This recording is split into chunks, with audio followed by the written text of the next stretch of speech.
Nagbabalak ka din ba na magtanim ng gulay pero maliit ang space sa inyong bakuran katulad ko? Ito na ang perfect na solusyon na gamitin para sa ating problema. Tara, unboxing tayo!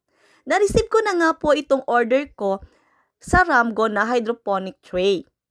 High quality na itong mga mi kaya highly recommended. Meron na nga din itong 12 na butas at minimalist na lang din siya.